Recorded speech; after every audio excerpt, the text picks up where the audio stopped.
আমার অষ্টম শ্রেণীর সকল ছাত্রছাত্রী বিন্দুদেরকে আমার ইউটিউব চ্যানেলে স্বাগত জানাচ্ছি এবং আজকের এই ভিডিওতে আমরা ক্লাস 8-এর থার্ড ইউনিট টেস্ট 2025-এর অর্থাৎ ফাইনাল পরীক্ষার ভূগোল প্রশ্নপত্র উত্তর সহ ডিটেলসে আলোচনা করব। তাই ভিডিওটি তোমরা কন্টিনিউ দেখতে থাকো। তো প্রথমে তোমরা সিলেবাস এবং নাম্বার বিভাজনটি স্ক্রিনশটের মাধ্যমে দেখে নাও, কারণ ডিটেলসে বলতে গেলে ভিডিওটা অনেক বড় হয়ে যাবে। সো এবারে চলে আসবো আমরা একের দাগের প্রশ্নে। তো প্রথম প্রশ্নটি দেখো, মহাসাগরীয় ভূত্বক সঠিক উত্তর হবে ব্যাসল্ট শিলা দ্বারা গঠিত। 2. লৌহ ইস্পাত শিল্পে ব্যবহৃত হয়, সঠিক উত্তর হবে চুনাপাথর। 3. সিরাস সিরোস্ট্যাটাস কিউমুলাস কিউমুলোনিম্বাস মেঘের মধ্য দিয়ে চাঁদ ও সূর্যকে বলয়ের মতো দেখায়, এখানে সঠিক উত্তর হবে সিরোস্ট্যাটাস। 4. তুষার ও জলকণার আংশিক মিলিত রূপ হলো, সঠিক উত্তর হবে স্লিট। 5. গোধূলি অঞ্চল নামে পরিচিত, সঠিক উত্তর হবে সেলভা অরণ্য। 6. তুন্দ্রার সম্রাট বলা হয়, সঠিক উত্তর হবে শ্বেত ভাল্লুককে। 7. ইটাই রোগের জন্য দায়ী, সঠিক উত্তর হবে ক্যাডমিয়াম। 8.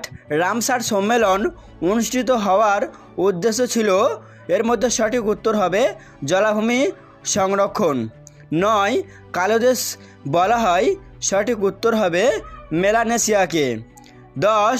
ওসিয়ানিয়ার সর্বোচ্চ শৃঙ্গ হলো, সঠিক উত্তর হবে মাউন্ট উইলহেলম। এবারে চলে আসছি আমরা 2-এর দাগে, এখানে শুদ্ধ এবং অশুদ্ধ লিখতে হবে। তো প্রথমটা দেখো, শিলামণ্ডলের গভীরতা হলো 200 কিমি, এটা অশুদ্ধ। 2.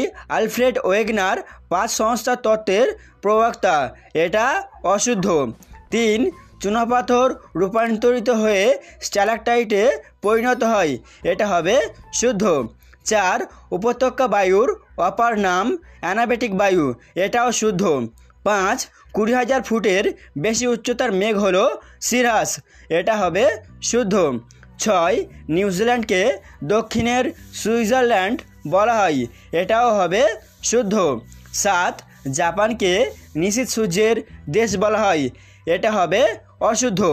8. পৃথিবীর ফুসফুস বলা হয় নাতিশীতোষ্ণ জলবায়ু অঞ্চলকে, এটা হবে অশুদ্ধ, কারণ পৃথিবীর ফুসফুস বলা হয় সেলভা অরণ্যকে। এবারে চলে আসছি আমরা 2-এর বিতে, শূন্যস্থান পূরণ করতে হবে। তো প্রথমটি দেখো, লেহমান বিযুক্তি রেখার অপর নাম ড্যাশ, এখানে শূন্যস্থানে বসবে বোলান। 2. জাপানের ফুজিয়ামা একটি ড্যাশ আগ্নেয়গিরি, এখানে সঠিক উত্তর হবে সুপ্ত আগ্নেয়গিরি। 3. ডোলেরাইট ড্যাশ শ্রেণীর আগ্নেয়শিলা, এখানে সঠিক উত্তর হবে উপপাতালিক। 4. বায়ুর আর্দ্রতা মাপক যন্ত্রের নাম ড্যাশ, শূন্যস্থানে হবে হাইগ্রোমিটার। 5. তুন্দ্রা অঞ্চলের উল্লেখযোগ্য উদ্ভিদ, এখানে শূন্যস্থানে বসবে মস ও লাইকেন। 6. নিউজিল্যান্ডের বিখ্যাত সমভূমিটি ড্যাশ নামে পরিচিত, এখানে শূন্যস্থানে বসবে ক্যান্টারবেরি নামে পরিচিত। 7.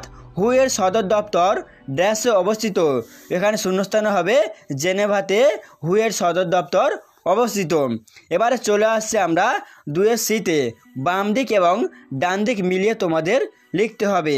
তো প্রথমে আছে উষ্ণ প্রস্রবণ, এর সাথে হবে ভূতাপ শক্তি, তারপর আছে নিফে, এর সাথে হবে কেন্দ্রমণ্ডল, তারপর আছে এল তরঙ্গ, এর সাথে হবে ধ্বংসাত্মক ও মারাত্মক, তারপর আছে স্থিতিস্থাপক প্রতিবিধান তত্ত্ব, এর সাথে হবে HF রেড, তারপর আছে ডোলড্রাম, এর সাথে হবে শান্ত বলয়।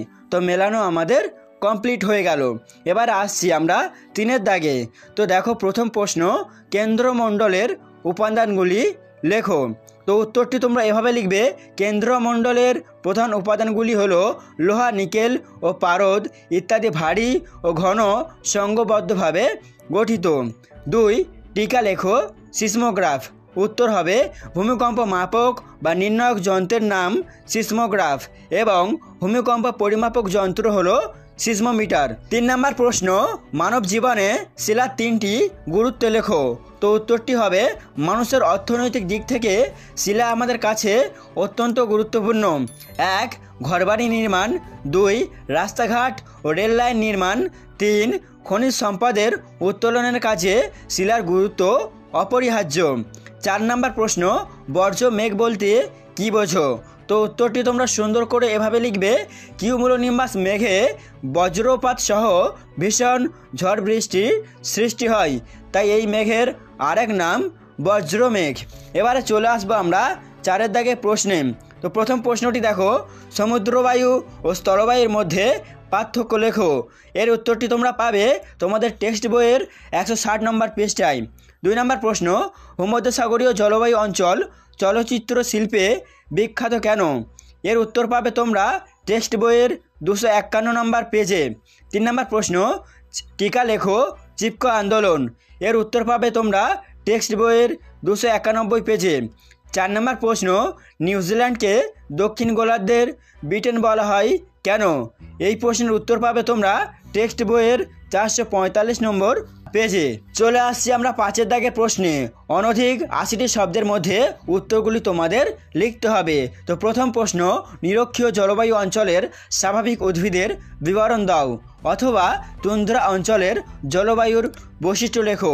এই প্রশ্নের উত্তরগুলি তোমরা টেক্সট বইয়ের 221 এবং 251 নম্বর পেজে পেয়ে যাবে।